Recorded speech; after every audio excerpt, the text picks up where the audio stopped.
Ол балаларға қарағанда қыз балаларда көбірек 5-6-7 есеге дейін қыз балаларда көбірек келеді екен сколиоз.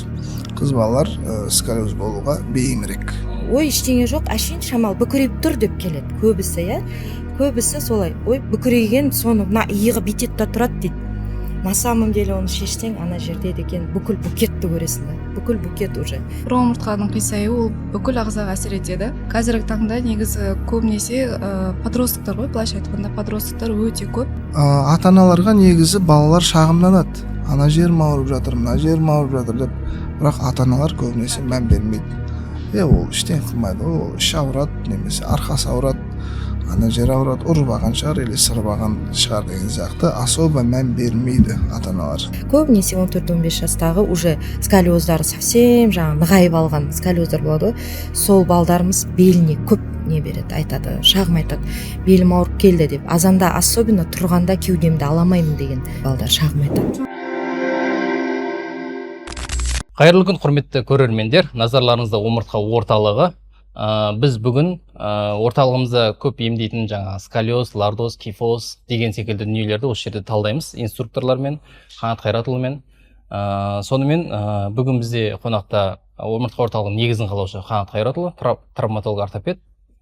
Одан кейін Усманова Гүлсая Нұрланқызы, біз ЛФК инструктор, именно сколиозды емдеу бойынша маман, және де Олжан Қонысбайқызы, ЛФК инструктор, сколиоз емдеу бойынша маман. Қош келдіңіздер. Саламатсыздар ма? Қош көрдік. Максимально өздеріңіз еркін ұстаңыздар. Ешкім сөкпейді. Сонымен енді қазір сколиоз, енді бізде жасөспірімдер сколиозбен көп келіп жатыр. Ұлдар болсын, қыздар болсын, 7-8 жастан бастап үлкен атаға дейін бүкірейіп, қисайып деген сияқты. Сколиоз деген не медициналық бір мән мағынасын ашып берсеңіздер. Жалпы сколиоз деген омыртқа сүйектің қисаюы. Ең адамның тірегі омыртқа болғандықтан, бір омыртқаның қисайы ол бүкіл ағзаға әсер етеді. Қазіргі таңда негізі көбінесе подростықтар ғой, былайша айтқанда подростықтар өте көп. Қазір келіп жатқан ата-аналардың жауабы дұрыс отырмайды, қисайып отырады, телефон шұқылайды азынан кешке шейін. Сол ауқымда болып жатыр қазір проблема негізінде. Сколиоз енді екі жаста қатты өршиді. Біріншісі 6-7 жас арасында, осы кезде балаларда өсу кезеңі болады. Және де жас өспірімдер кезеңі, ол қыз балаларда 11-13 жас, ұл балаларда 12-14 жас. Осы кездерде сколиозды дұрыстап қарап тексеріп ұстап қалмасақ, жағдай өте қиын болады. Ол ары қарай өршіп басқа да. Мысалы, қазір 11 жаста басталған сколиозыңыз, мысалы, бір 10 градус болса, сіз бір жылдың ішінде бір 30-35 градусқа шейін қисайып кетуі мүмкін, оның уже ең басқаша болады уже. Жалпы біздің қазір орталыққа 11 жастан 25 жасқа дейін аралықтағы осы мынау жасөспірім және де жастар дейді ғой, орта жеңдегі сол балдарымызда, ұлдарымызда, қыздарымызда негізі көп. Бірақ енді в основном 12 жаста, айтып жатамыз ғой, қыздарымыз етек кіргілетін уақыты болады ғой. Сол уақытта гормональный бойлар басталады, гормональный өсулер басталады. Сол уақытта көбінесе қыз балдарымызда қисаюға көбірек алып келеді. Өйткені бұлшықеттерінің бәрі босаңсиды, оларда не дейді, адамның ағзасындағы витаминизирование барлығы өсу процесіне кетіп жатады да.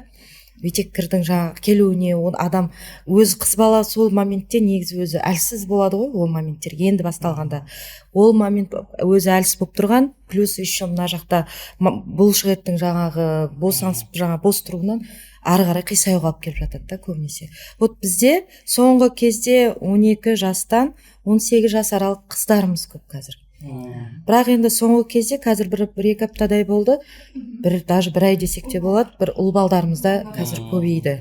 Ұл балдарымыздың менің ойымша бұл балдар ауыр нәрсе көп көтереді. Және де біздің алдымызға келіп, менің лично бір пациентіміз бар, өзінен кейін 5 бала шаға бар. Әке шешесінің ауыртпашылық бүкіл не дейді, адамның несін өзіне алып алғанда. Бүкіл үлкенімін мен дейді да. Ол да мынау біздің бүкірлікке қатты әсер береді. Не только қисаюға омыртқаның, ол бүкірлікке де алып келіп жатады. Өйткені ол психосоматика. ер бала өзіне бүкіл ответственность дейді ғой орысша айтқанда, соны жауапкершілікті өзіне алып алады да, и жұмыс та істейді, ауырды да көтереді, кішкентайларын көтеріп жүріп бағады, әке шешесіне көмек береді, сөйтіп жүргенде өзінің қисайып бүкірейіп қалғанын сезбей де қалып жатады. 22-21 жасқа келген кезде байқап өз-өзінің жан-жағына қарап бастаған кезде ол уже сәл қиындау. Ол кезде қиындау. Негізі жасөспірім 11-12 жаста келіп қадағалап қаралса, ол анау 3-4 степенге дейін кетпес еді. Бүкірліктің де өзінің степені бар. Бүкірліктің де анау 1 степень қатты бүкіремей тұрып формирование болмай жатып келсе, бала қыз болсын, ұл болсын, формирование болмай жатып келгенде ол жеңілірек, тезірек емделу жаңа процесс болар еді да, сондай. Жаңа айтып жатыр ғой енді қыз баланың етеккірге дейін деп. То есть етеккірге дейін негізі 1 степенде болады. Оны көбінесе ата-аналар байқамайды. Қазір енді көбінесе киімді тігілу дұрыс бағытта емес қой, оверсайз деп айтады. Кең киімдер кигізеді, содан байқамай қалады. Ата-аналар сырт көзге көрінбейді да, ол нормальный болып есептеледі. И қазіргі мысалы ата-аналар көбінесе айтады, шомылдырғаннан кейін шомылдырып жатып біз байқадық деп жатады да. То есть баланың қисайғанын сол кезде біледі. Енді етеккірге дейін 1 степень болатын болса, ол жаңа айтып жатыр ғой, организмде үлкен өзгеріс деп, етеккір келгеннен кейін ол 2-3 степенге қалай кетіп қалғандарын өздері білмей қалады да. Ол 1 жылдың ішінде ол процесс тез өтеді. Сол себепті ата-аналар жаңа балаға немқұрайлы қарамай, дұрыс салауатты өмір салтын ұстатқан дұрыс. Әке балаға, ұл балаға көңіл бөлсе, ана дейміз ғой, шешеміз жаңағы қыз балдарға көңіл бөлсе, сол кезде негізі 11 жастан бастап бізде ұл қыздарымыз басталады ғой, жаңағы өзім шомылам, өзім киінем, келме, кірме, маған қарама деп бастайды. Мен өзімнің басымнан өткен ол нәрсе. Қазір мысалы подросток балам да бар, үлкейіп кеткен қыздарым да бар. Солардан білем, бастайды сондай нәрселерінші. Мені шомылдырма, кірме ваннаға деп шығады. Вот сол момент упускается, сол кезде өткізіп алады адам. Маңыздылығын түсіндіру керек қой. Иә, 11 жас мейлі, ол баланы қалай болса да шешіндіріп, ұлды әкесі қарасын, қызды шешесі қарап қадағалап отыру керек деп ойлаймын негізінде. Бізге өйткені келіп жатады, ой, ештеңе жоқ, әшейін шамал бүкірейіп тұр деп келеді. Көбісі, көбісі солай. Ой, бүкірейген соны иығы битетта тұрады дейді. На самом деле оны шешсең, ана жерде екен бүкіл букетті көресің да. Бүкіл букет уже ол қызда не только первая, уже 2 степень, оның бәрін көздеріне көрсет, қараңызшы, құлағының деңгейін қараңызшы, иығының деңгейін қарасаңызшы, мамасы деп тұрып айтқанда ғана барып, деп видеоға түсіріп мен папасына айтайыншы деп жатыр. Осындай жағдайға дейін алып келетіндер бар бізде, өкінішке орай. Етікші етікке жармайды деген сияқты болды ғой, тоже бір дәрігер келді. Енді бұл біреу даттау емес, дұрыс түсінбей алмас адамдар. Бір ақпараттандыру ғой. Мәселен, папасы дәрігер, мықты білімді дәрігер, бірақ баласында 4 деңгейлі сколиоз, 3 деңгейлі болды ма? Сколиозбен келді. Біз қарап тексерген кезде енді бұл сырттан адам киім шешіп қараса бірден көрінетін қисықтықтан ғой. Бірақ ата-анасы жаңа байқамаған. Бала қайда басқа жақта оқыған ғой, интернет школада оқиды. Интернет школада оқыған бала. Сол себепті анықтамаған. То есть негізі бірінші көзге бүкірлік көрінген. Бүкірліктен кейін сол бүкірлікпен жабықпен келген ғой бала бізге. Кейін уже осмотр кезінде бүкірлікпен қоса сколиозы бар екенін анықтадық. И то сколиозы 1 степень емес, уже 3 степень ауыр жағдайға кетіп қалған. Сол кезде түсіндіргеннен кейін барып ата-аналар, сондай ма бәсе, сабақтан, то есть үйге интернетта босататын уақыт болады ғой, демалыс кезде. Демалысты үйге келген кезде аяғын ақсаңдап басады деп солай айтып жатыр да. Содан кейін барып уже дабыл қалып келіп отыр, то есть бізге. Былайша айтқанда, жалпы былай біз мысалы мына жер бетінде қанша миллион адам болсақ, миллиардтаған. Сол миллиардтаған адам индивидуальный, әркім. Былай болады иногда. Мысалға 11 жасында 1 степенге қисайып алды ма? 2 ұл мен қыз, 3-5 адамды алайықшы. 11 жаста бәрінде 1 степен қисаю пайда болды. Бірақ оларды әрі қарай жаңағы қадағалап отырып кезде, мысалы қарап отырған кезде, кейбір ағза болады, мықты, ол 1 степенді 2-3-ке өткізіп алмайды. 18 жасқа дейін сол 1 степенмен жүреді, но оның өзі ары қарай мынау жаңа айтып жатқан грыжа сондайға дейін апарат негізінде. Ал кейбіреулерде ол 1 жылдың ішінде 3-ші степенге дейін алып кетуі мүмкін. Поэтому сол үшін мен ойлаймын, жаңа көп ата-аналар ой 2-нің бірінде қазір сколиоз ғой деп айтады. 2-нің бірі сколиоз ғой, оның қайсы бірін не қыла береміз деп жатады. Бірақ даже үйде 5 бала шаға болса, 5-еуінің мысалы менде болды, 2-ші, 3-шісінде ондай емес, 4-ші балада сондай сколиозының қиындау 3-ші степенге өткен болып тұрады. Поэтому әркім индивидуальный, біреуге қарап, көбісі айтады, ой, анада да сколиоз, мынада да сколиоз ғой, оны емдеп не істейміз дегендей. Бірақ оны түсіндіре келе ата-анаға түсіндіріп, жеткізіп, ай, ол деген былай ғой, сіздер деген индивидуальностьтар ғой, әркімнің ағзасы. Ол ертеңгі күні. Сосын сөйтіп жүріп, бізде даже болды ондай случайлар, 2 жыл бұрын келеді, ол да ой 1-ші степень деп жібереміз. Мән бермейді көп ата-ана қазір былайынша айтқанда, онша қалай қатты жаңа қадағаламайды. Немқұрайлы қалай қарайды ғой былай айтқанда. Сөйтіп уже 2 жылдан кейін ол уже 3-ші степенге келіп тұратындар болады. Сосын ол 3-ші степень кезінде не істейді? Оңай жолдарын іздеп бастайды. Жаңағы шыны карцеті деп айтып атамыз. Оңай жолдарын кигізсек, сол бала 20 сағат бойы қинап қойса ол баланы. Ол бала сосын үстінің бәрі бөртіп жара болып, ана қиналып кеткенге дейін аппаратта ол ешқандай нәтиже бермейді. Ол 2-ші степенінде аппаратта 4-ке апарып қояды. Болды, градусын өзгертіп қояды. Сондайға дейін апарып қояды да. Вот сол үшін айтамын да, әркім индивидуальный бұл жерде. Поэтому сіз анау қисай 1-ші степенмен жүр ғой, мен де жүре берем дегендей қарамау керек. Негізі әр бала әртүрлі, ол 2-3 жылда асқындырып аласыздар. Сол ата-аналарға айтқым келетін сол да, асқындырып алмай. Әр бала әрқалай, одан кейін мән беретін жағдай. Статистика бойынша да біздің де жаңағы емге келетіндерге қараған кезде, ол балаларға қарағанда қыз балаларда көбірек. 5, 6, 7 есеге дейін қыз балаларда көбірек келеді екен сколиоз. Қыз балалар сколиоз болуға бейімірек келеді. Бізде қатысатын қыздарда көп болуының себебі сода жатыр. Кейін осы сколиозды жаңағы емдемеген салдарынан осы ауыр жағдайларға ұшырап жатады. Қарапайым жаңағы бүкіреудің өзі грыжаға келіп жатады. Грыжа жаңағы кеудеде грыжа, шерманомау дейді. Ол грыжаны емдеу өте қиын. Последствиясы оның өте қиын. Сол үшін сколиозды қай уақытта да пропускать етеді. Көбінесе айтып тұрмын ғой, ең бірінші басталғанда сол 6-7 жас деген ол кезде 1-ші классқа мектепке барады. 1-ші классқа мектепке баратын кезде профосмотрдан өтеді. Бүкіл маманнан профосмотрдан өту керек. Бізде қалай? Жаңағы ауданда болсын, немесе қалада болсын, профосмотрға бармайды, немесе таныстары, бірдеңкелері, жаңағы туыстары, медсестралары, бір тәтелері, бір жаңағы әпкелері, бір сондай. Мынаны тындырып бере салыңызшы дейді да. Қазақтар ғой. Алып бәрі басып бере салады, бітті. Содан осындай аурулар скрытый қалып, жайлап өсе береді, өрши береді. И қозған кезде, жаңағы ауырған кезде ата-аналы бірақ жүгіріп барады. Ата-аналарға негізі балалар шағымданады. Ана жерім ауырып жатыр, мына жерім ауырып жатыр деп. Бірақ ата-аналар көбінесе мән бермейді. Ол іштен қылмайды, ол іш ауырады, немесе арқасы ауырады, ана жер ауырады, ұрбаған шығар, или сырбаған шығар деген сияқты особо мән бермейді ата-аналар. Сколиозда негізі балдарда бел жағы азанда тұрған кезде особенно көбінесе белім деп, ер балада, қыз балада беліне шағым айтып келеді. Өздерінен мамалармен, аналармен келеді ғой, жап-жас балдар келеді. Не шағым, қай жерің ауырады деген кезде белім десе мамалары көздері жаңағы нелер тұсап бақырайып тұрады. Как будто 50 жастағы қалай деп белім ауырған емес деген сияқты.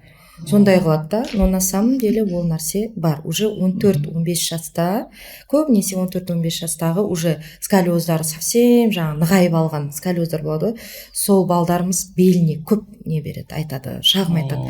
Белім ауырып келді деп. Азанда особенно тұрғанда кеудемді аламаймын деген не айтады балдар, шағым айтады. Жаңа айтып отыр ғой.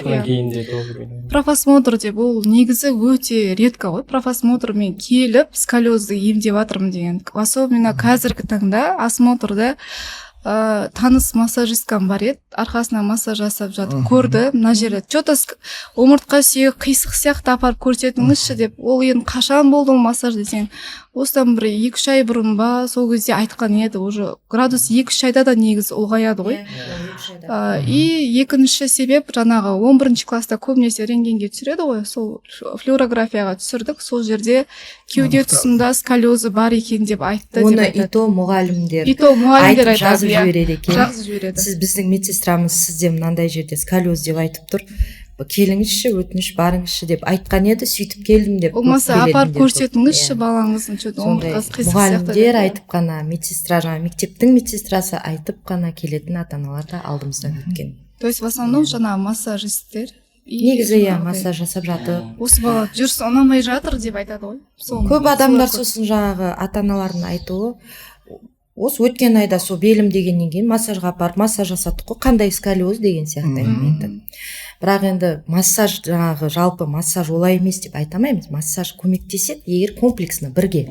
Массаж бұлшық етімізді нығайтуға шәл көмегін береді. Біз мына жақта гимнастикамен, ЛФК-мен бірге жұмыс жасап отырып қана сол нәтижеге жетуге болады. Мынау енді сол сколиозға байланысты, бұл сколиозға адамдар сколиоз болып жатыр ғой енді қазір. Ол неліктен көбейіп кетті? Ол генетика ма, әлде ол өмір сүру салтына байланысы бар ма? Мәселен, кейбір пациенттер менде болды, әкемде де сколиоз бар ғой, нормально жүр ғой. 3-4 степенге өтіп кеткен жоқ, қисайып, шамалы қисайған, бірақ жүр сол күй деген сияқты. Жоқ, енді генетика ол өте редко, былайша айтқан кезде. Қазіргі таңда өмір салтын дұрыс ұстанбағаннан шығар. Қазір көп, өте көп. Генетика ол пайызбен есептегенде 10-15%. Ито ол ата-анасында ғана болса, вот содан беріледі. Бірақ ол в основном қазір өмір салтына байланысты негізінде. Біз енді бұрынғы адамдар анау даладан шықпай, далада жүріп, турник бар ма, темір бар ма, тартылып, өз-өзімізді тартып жүріп ойнап өстік қой. Қазіргі балдарды далаға шығара алмайсың ғой. Хотя бы сол движение жасап, шамалы барып, футбол ойнап, бір не доп теуіп келші деп қуып жатады ғой қазіргі неде. Сол движение жоқ, алаңсыз телефонда гаджетте отырады. Одан қалды компьютер, телефон еңкейіп алып, бүкірейіп алып, осы положениеда алаңсыз отырады. Қазіргі таңда ата-анамыз жұмыс жасайды, ата-аналар.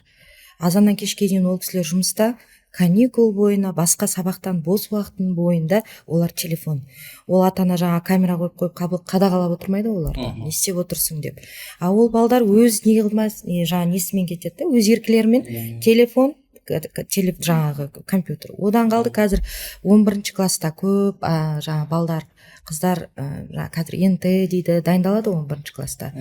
Мектепке усердно кіріп кетеді да. Мектепке барады, мектептен кейін курсқа барады, курстан кейін үйде отырып дайындалады да, сонымен 11 класста да көп балдар. Оны 16-17 жас қой, ол кезде де әлде де жасөспірімнің несі енді жаңағы формировать нығайып келе жатқан жағдай ғой. Сол моменттерде тоже көп келеді бізге. Енді жаңағы сколиозға әкелетін себептер өте көп қой. Сол жаңағы себептердің бірі қазір аяқ киімді де дұрыс таңдамайды ата-аналар. Аяқ киім таңдамау дұрыс, подошва деген сияқты биік каблук киетіндерді, немесе жаңағы резиновый шлепкалар киіп жүреді ғой, аяқтарын бір жағына қарай қисайтып алып, вот солардың бәрі осы омыртқаның қисайын алып көреді. Немесе жаңағы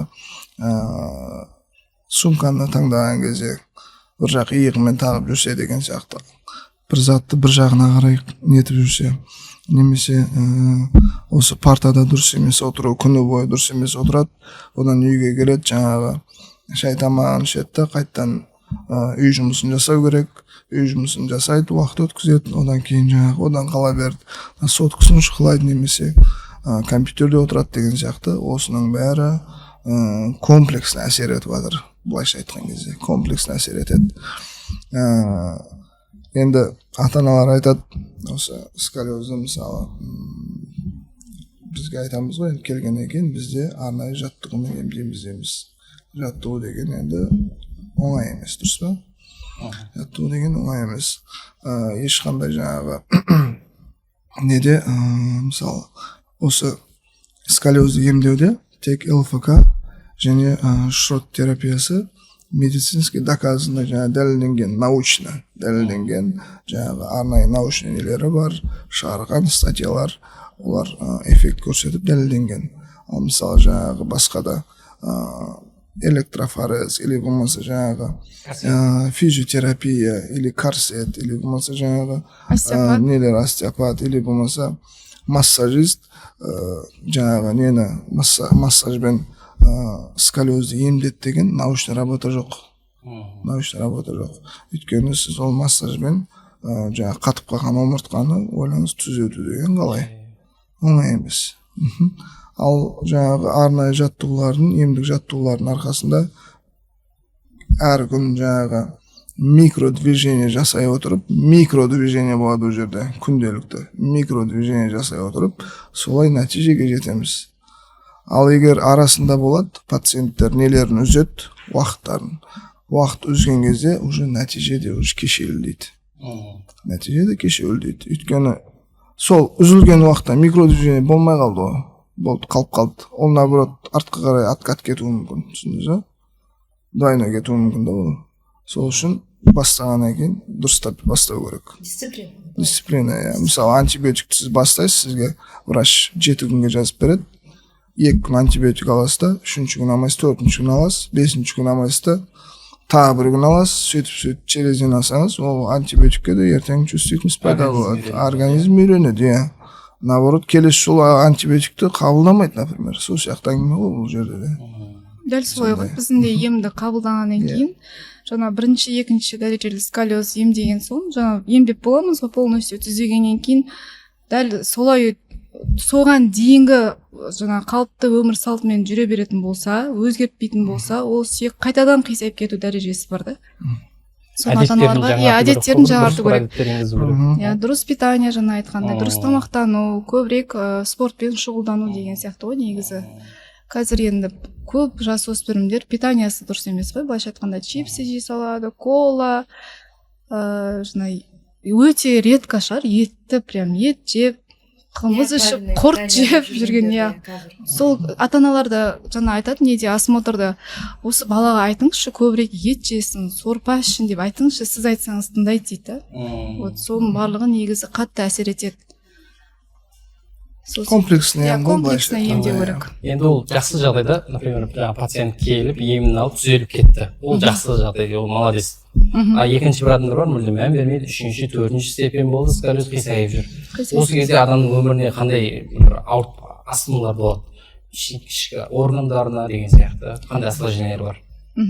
Енді жаңа айтып жатыр қой, адамның тірегі омыртқа сүйек болғаннан кейін, бір омыртқаның қисаюы ол бүкіл ағзаға әсер етеді. Жаңа егер сколиоз кеуде тұсында орналасқан болса, немесе бел омыртқада орналасқан болса, мысалы кеудеде болса, жиі тыныс алу нашарлай бастайды. Ең бірінші сколиозы негізі полный адамда қан айналым жүйесі нашарлайды. Адамда қан айналым жүйесі нашарлағаннан кейін уже оттегі дұрыс жетіспейді. Миға оттегі жетіспейді.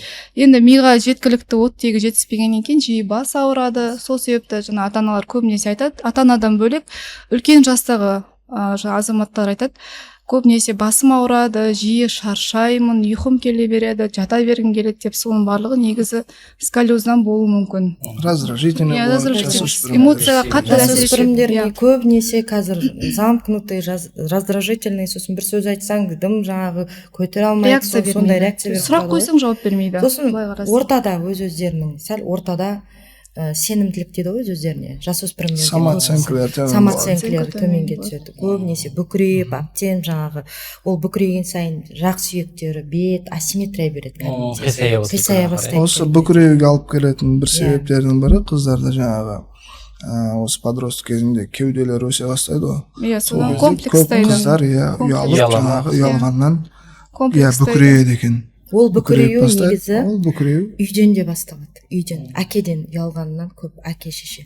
Соған былай бір айта кететін жайт бар да осы жерде. Мен кезінде осындай болған кезде бүкіреп, иық деген былай осындай. Осы положенияда арқаларында жаңағы қабыр жауырындары екінші жаңағы нелер ұқсап шығып артқа крылья ұқсап шығып тұратын. Сөйтіп сөйлесем әкелеріне айттым қаттырақ батырып, ол нәрсе бәрінде бар.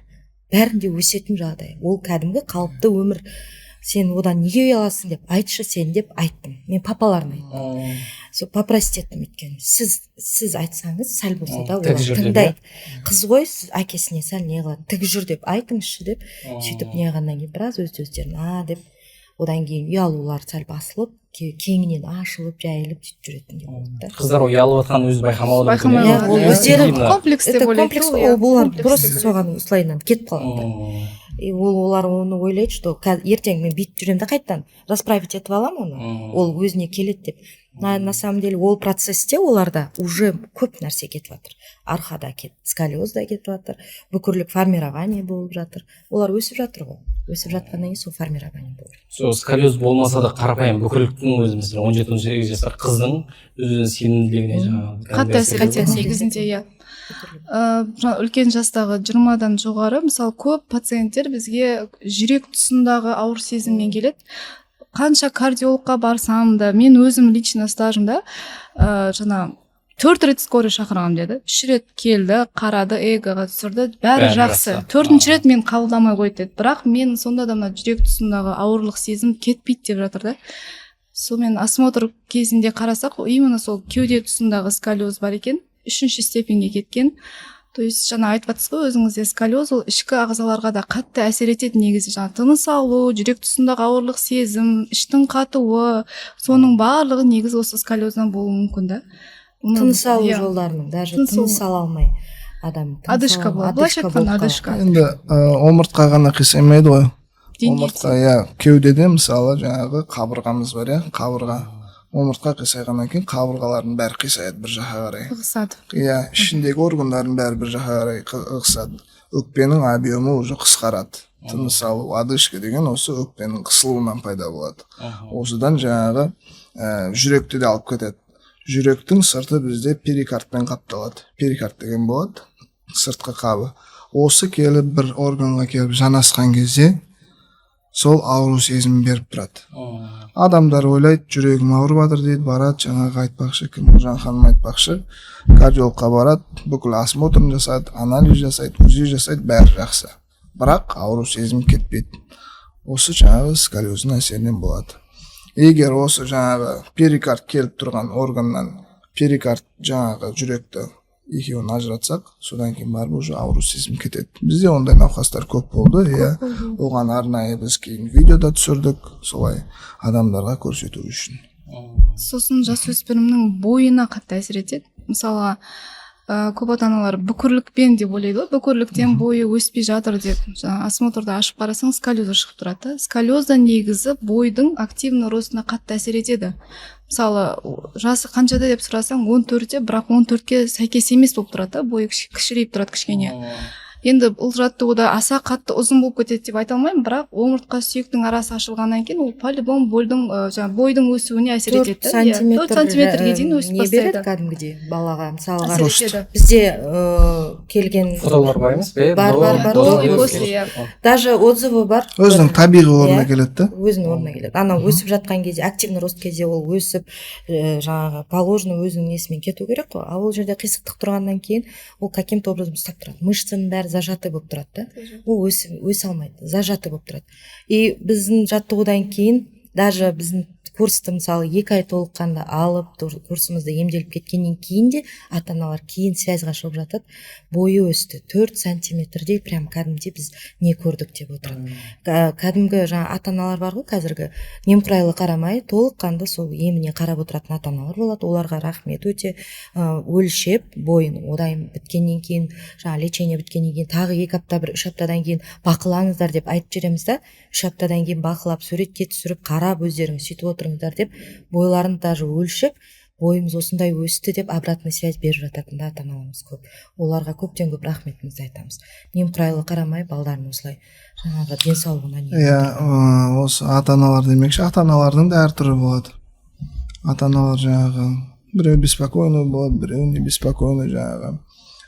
Кішкентай диагнозымен келіп миды ашып жіберетін ата-аналар болады, немесе үлкен жаңағы степені бар, 3-4 барлармен айтып тұрсаң да селк етпейтіндер де болады, например. Или даже түсіндіріп айтып бергеннің өзінде хорошо, что жаңағы емін алады, емін алып баласын алып келіп нетіп жүреді, бірақ кері бір байланыс сұрамайтындар да болады. Не болып жатыр, не істеп жатыр, кейін қалай болады, біткеннен кейін вообще қызықпайды. Иә, вовлеченный емес, өзі де келмейді, өзі де сұрамайды не болатқан, и баласынан да сұрамайды. Ондай да ата-аналар болады, иә. Вот. Сол үшін кішкене балаларға кішкене мұқият болған дұрыс сияқты. Негізі спортпен шұғылданатындар да болады. Мысалы, в основном бізде Гүлсая ханым екеумізде боксерлар да ғой, иә, өте көп. Вот именно боксерлар. Иә, күрес боксерлары, даже мына хореограф, жаңағы танцыға баратын или жаңағы гимнастика, сол гимнасткалардың өзінде мына теннисисткалар, большой теннист бар ғой, да, большой теннист. Соларда да қолын бір жағына алып алады да, олар бір жақпен еңкейе береді. Одан жаңағы сколиоз пайда болады ұзақ уақыт. Художественный гимнастика дейміз ғой. Художественный гимнастика баратын көп ата-аналар, жаңағы аналар ойлайды да, қызым осанкасы ровно болады, бойы өсуге деп гимнастикаға жіберіп жатады. На самом деле сәл ошибочный не ол гимнастикамен жастай 4 жасынан бері жүрген кезде оларда құйымшақ жаңағы өсу процесі болып жатады ғой белде, қисайтуға көбірек әкеп қояды көбінесе. И сосын мен гимнастикаға бардым ғой, неге қисығы олай болуы мүмкін емес деген ата-аналарда сондай бір ошибочный нелерде болып жатады. Биге бердім ғой, неге қисаяды деген сияқты. На самом деле биде, художественный гимнастикада ол омыртқаны наоборот қисайтса қисатады шығар, но ол выравниваниеға әкелмейді ешқандай. Енді жаңағы даже айтып отырмын ғой, профосмотрға бармай қалады деп, даже кейбіреулер барған күннің өзінде, егер сколиоз анықталса, ол жерде жаңағы жазып беретіндері ЛФК жасаңыз дейді. Бірақ қалай жасайтынын айтпайды. Қалай жасау керек, не істеу керек, қайда бару керек десе, ол жердегі хирургтар немесе воптар айтады, ютубтан көріп алсаңыз болады дейді. Одан кейін не деп айтады? Массаж алсаңыз болады дейді, и бассейнге барыңыз дейді. Болды, бітті. Осымен шектеледі. YouTube каналын ашқан кезде деген, кім дұрыс деп жатыр, оны айтпайды. Айтсаң десе, менің уақытым жоқ, өзің көріп аласың дейді. Ол сөздің ашығы. Болды ғой, иә, YouTube'тан 1 жыл бойы жаттығу жасадым, бірақ нәтиже 1-ші степень болған. YouTube'да жаттығу жасап, 2-ші степенге апарып қояды. Дұрыс емес положениеде жасайды жаттығуларды. Инструктордың контролі болмаса ол жерде, даже инструктордың контролі болғанның өзінде кейбіреулер соның өзінде дұрыс жасай алмай жатады. Біраз уақытқа шейін үйренісе алмай жатады. Қалай дұрыс техникасын қою керек екен. Негізі мемлекеттен де негізі соған жағдай бөлініп, жаңа сіз айтқан профосмотрлар жасап жатыр ғой. Бірақ мен өзім ВУП болып жұмыс істеген кезде де ата-аналарды шақыру қиын да, ол нәрсеге балаңды алып кел, міне осыны қараймыз деген нәрсе қиын. Келмейді. Жоқ. Бірінші факт келмейді, сол уақыт жоқ. Даже келген өзінде кейбір кісілер жаңағы дәрігерлер, енді кешірім сұраймын, бәрі емес дәрігерлердің солай жазып береді. Өзіміз көргенбіз ондайды. Енді осы мәселен сколиоз келді, бір 2-ші деңгейдегі сколиоз дейік, жас қыз, например, 17-18 жаста. Оның емі қалай болады, қалай жүргізесіздер? Сол туралы бір тоқталып кетсеңіздер. Полный осмотрдан өтеді, қараймыз. Уже қойылғаннан кейін белгілі ғой, уже келген адамның 2-ші степень келіп тұрғанда белгілі. Көзінің, беттегі асимметрия, құлақтарының дұрыс емес, мойнының қисайып тұруы, екі иығының екі деңгейде неправильно тұруы, белдің, таздың, походкадан да, жүрісінен де адамның білініп жатады да. Соның бәрін белгілеп қойғаннан кейін, кәдімде жаңағы негізі ол қыздарға айтамыз. 2 ай ол начало, бастама. 2 айлық емнен кейін мен толыққанды анадан туғандай жаңағы ровный болып кетем деп ойламаңыздар. Бұл ошибочно. 2 ай сіздер жаңағы мынау менің айтатын сөзім бар, 10 ступенька болса, соның бір 2 ступенькасынан өткендей неде тұрасыздар. Сіздерге әлі де алда 3 айда контроль келіп, көрініп кетіп, тағы да 1 ай, 2 ай тағы да ем алып, сөйтіп бірінші 1 жылда, мынау 2-ші степень, 3-ші степень дәреже қойылған кезде степень, бірінші 1 жылдықта араға сәл уақыт салып келіп жасап, одан кейін оны қалыпты жағдайға қойып, әр жылда жоқ дегенде 1 рет ең болмаса келіп гимнастиканы жасап кету керек. Вот соны түсіндіріп, бірінші соны айтып не қылуымыз керек. Ол адам оны өзі түсіну керек, өзі бірінші. Иә, енді Гүлсая ханым айтқысы келген былай ғой. Негізі сколиозды 15-16 жасқа дейін емдеген тиімдірек. Тиімдірек енді қалай? Эффективный. эффективныйлау. Неге? Өйткені уже сол уақытқа шейін рост болады.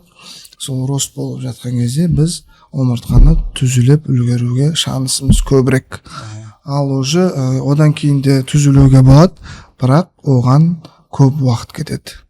Уақыт уже 2 есе, 3 есе уақыт кетуі мүмкін, бірақ көп адамдар оған шыдай бермейді. К сожалению, к сожалению, шыдай бермейді. Ойлаңыз, мысалы сізде 3-ші степень сколиоз, сіздің жасыңыз 17-те, сізге айтасыз, қазір 3 ай келесіз, потом повторно келіп отырасың осындай, міне саған анда жаттығу десе, ана адам 1-2 айдан кейін уже көреді да, уже қаша бастауы мүмкін. Болады, кейбіреулер до конца жасайтындар болады, бірақ көбінесе көп адамға это ауыр болады, өте қиын болады жағдай.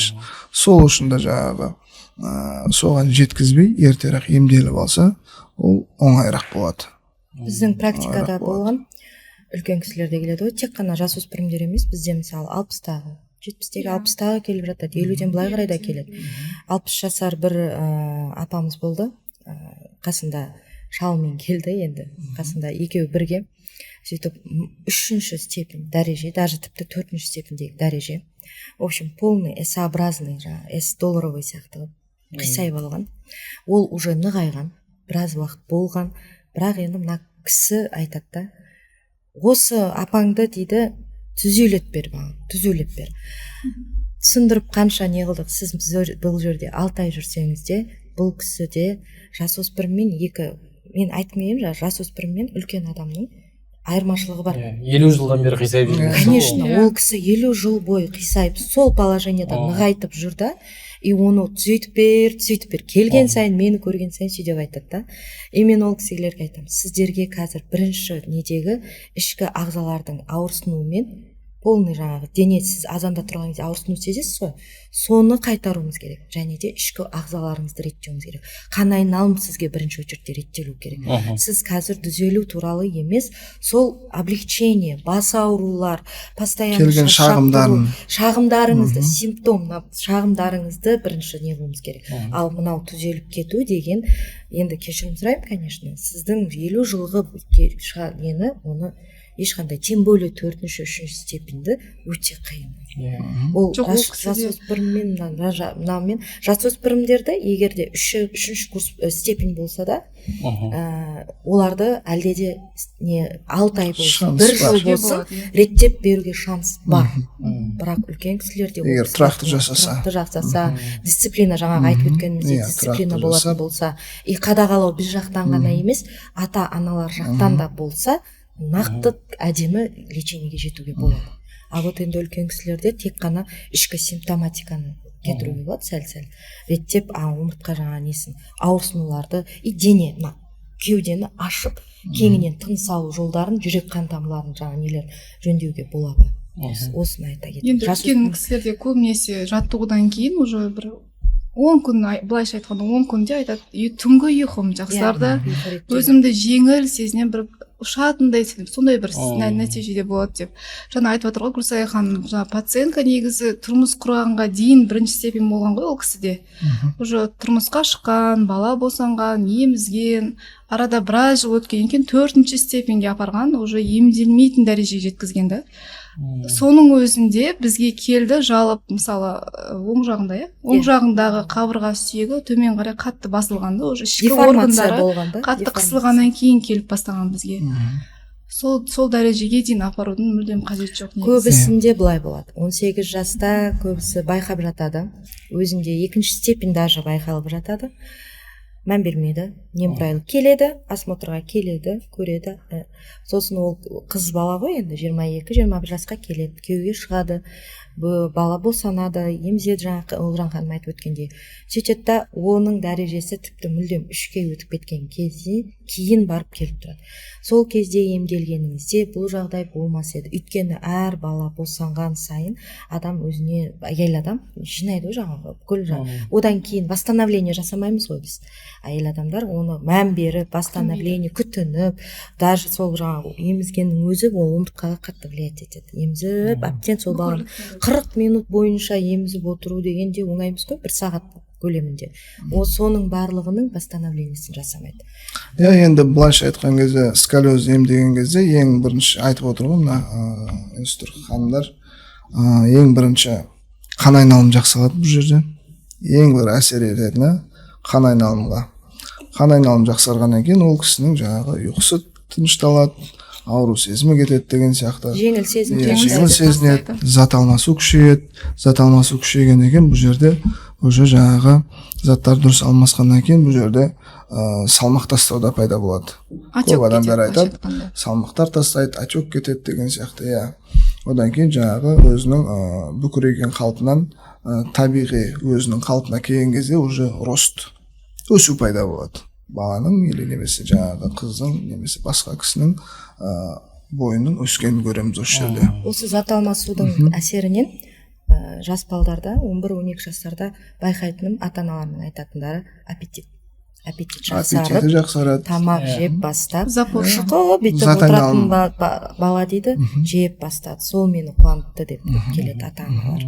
Ол обменшество, зат алмасуды реттеп, асқазанның кеңінен бүкірейіп жүргендегі асқазанның және де ашылған кездегі правильный функционировать етіп бастайды ғой, ішкі ағзалардың барлығы. Содан алатын әсерлерін айтып бөлісіп жатыр. Бізде жаттығулар енді жаңағы әр ненің омыртқаның әр бөлігіне арналған жаттығулар бар. Жаңағы мойынға да арналған, кеудеге де, белге де арналған, біздің жаңағы ішкі органдарымызға да арналған жаттығулар бар. Отпущение жаңағы внутренних органов, солардың бәрін орнына келтіретін жаңағы не дейді өзі, жыныс мүшелерінің жаңағы смещение болады. Қызметіне әсер ететін сондай жаттығулар бар. Жалпы біздің жаттығуларды алған кезде тек бір омыртқаның бойына ғана әсер етпейді, ол комплексно әсер етеді. Комплексно. Сол үшін де біздің жаттығуларымыз емдік жаттығу дейді. Емдік. Лечебный. ЛФК деген, лечебный физическая культура деген осы емдік біздің жаттығуымыз содан келіп шыққан. Именно көп пациенттерден сұрақ болады да, осы жол осы ЛФК ғана ма?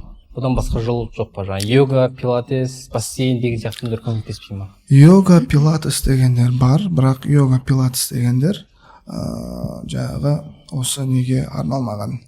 Тікелей арналмаған. Ол тек бір жаңағы сіздің өмір салтыңызды жақсарту үшін, жаңағы салауатты өмір салтыңызды нету үшін. Сіз мысалы йогаға қатысыңыз, бір 2-3 жылдап, сол 2-3 жылда алмаған нәтижеңізді, мысалы біздің осы емдік жаттығуда 10-15 күнде аласыз. 10-15 күнде аласыз. Өйткені ол жерде ондай не жоқ. Мысалы сіз бассейнге баруыңыз мүмкін 2 жыл, нәтиже көрмеуіңіз мүмкін. Сол нәтижені сіз 10-15 күнде біздің ЛФК-да аласыз. Сонда да ол жаңағы ол жердегі техника басқа, біздегі техника басқа.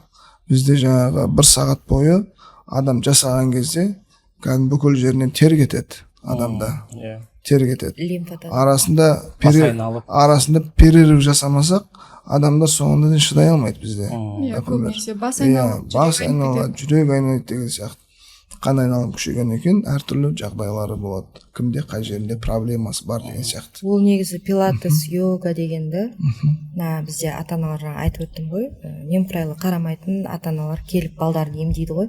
Арада мен сіздерге келеміз қайтадан. Сол арада мен не істесем болады бұл балаға деген кезде сіздер қазір поддержка плаванияға барып тұрыңыздар. После біздің ЛФК-ны емді сәл өз-өздерің салауатты өмірге шақырамыз да соларды.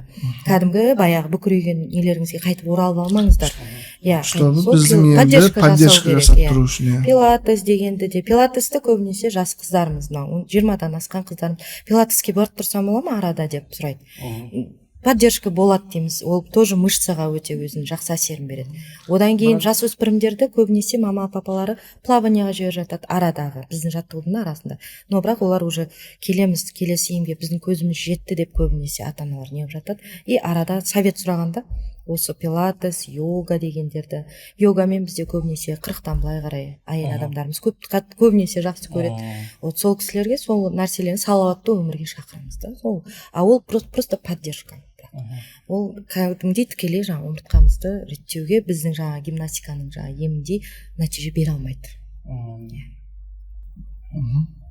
Бір айтайын деп отырсың ғой бірақ деп. Жоқ, айта беріңіз. Сөз алып үлгермей жатырмыз, сұрақ қояды дейді. Күт алып кетесіздер да. Иә. Енді мынау жаңағы мәселен сколиозы бар пациенттер, енді барлығы біле ем алуға мүмкіншілік болмауы мүмкін. Шымкент қаласында орналаспаған келіп, біз Сарыағашта мен күнделікті ем алуға келе алмаймын дейді. Сондай пациенттерге бар ма бір рекомендация? Үй жағдайында мына нәрсені жасасаңыз, сколиоз ары қарай ушығып кетпесе де, хотя бы осы деген ұстап тұрасыз дейтін сияқты.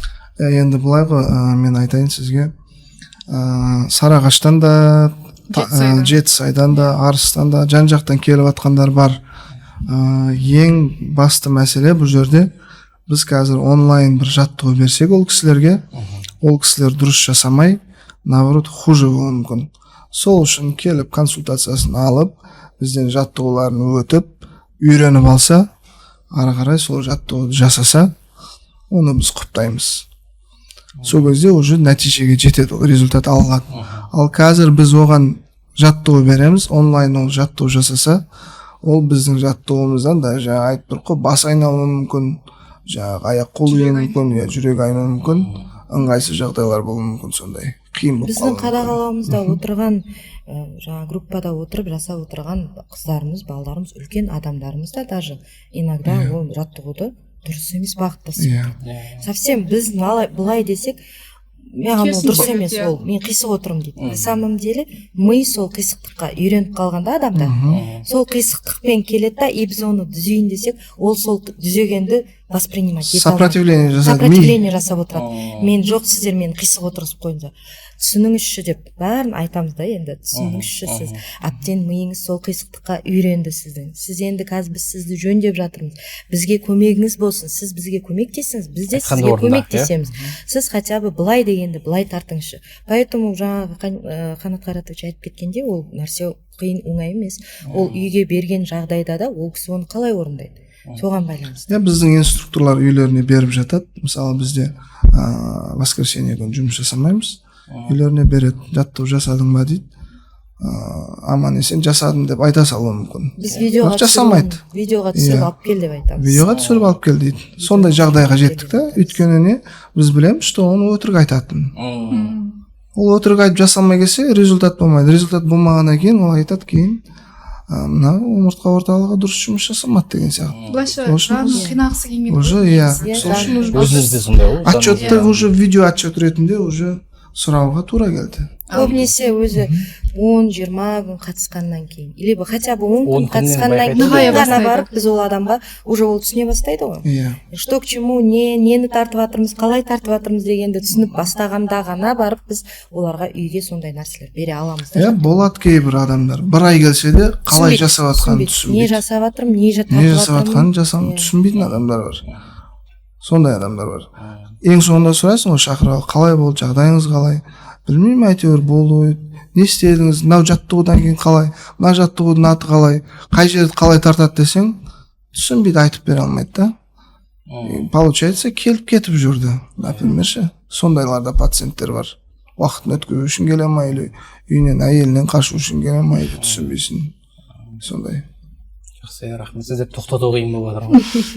Тарс жақсы кетіп жатсыздар. Енді мамансыздар осы нәрсені көптен бері айналысып жүргеннен кейін айтатын нәрсе көп та, бірақ уақыт шектеулі. Айтуға көбісі көп, айта берсек күн кетеді ғой. Алдағы уақытта мүмкін тағы күнде айтып жүрген нәрсеміз ғой просто. Негізі жаңағы мектеп уклонды мектеп оқитындарға беру керек. Сумка ғой, былайша айтқанда, сосын сумканы да таңдаған кезде качественный таңдау керек. Сумка, аяқ киім, таңдайтын нәрсе, сумка, аяқ киім, одан кейін спортқа барғанда да мысалы, балаларда мысалы самокат, жаңағы самокат тебудің өзі бір жақпен тепкен кезде адам бір жақпен қисаяды.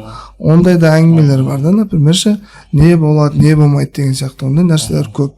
Сколиозы барларға қалай отыру керек, қалай жату керек, біз олардың бәріне рекомендация береміз. Бірақ оны жарықтықтар, к сожалению, орындайтындары өте аз. Сол үшін де жаңағы результатта кейбіреулерде кешірек шығады. Әрине арқалай. Рахмет, үлкен уақыт бөліп келгендеріңізге. Енді алда оқу бағдарламасы келе жатыр ғой, сентябрь. Соған қарай жаңа дұрыс сумка таңдау, дұрыс кем таңдау бойынша видеолар күтеміз. Мына подкастқа сыймайды барлығы, өкінішке орай. Қанат аға, біз осы подкасттан бір жеңімпаздарға жаңағы бір нәрсе қояйық, бір ереже қояйық, соның ұтып алғандарға осы подкастқа жаңағы жақсы комментарий айтып, өздерінің рекомендацияларын айтқан кісілер болса, біз осы омыртқа орталығынан 5 адамға 10 күндік емдік жаңағы гимнастикамызды беруге дайынбыз, және де 3 адамға біздегі арнайы емдік массаждарымыз бар. Біздің массаждар жаңағы спада, жаңағы сауналарда жасалатын расслабляющий массаж емес, арнайы емдік массаж, арнайы маманмен жасалынатын. Сол 3 массажды сыйлаймыз. Жаңағы алда оқу нелер келе жатыр демекші, бір айта кететін мәселе, біз мектептерге жаңағы профосмотр жасап жүрміз қазір. Мектепке барып хирургтар профосмотр жасамайды еш уақытта, өздері алып бармаса.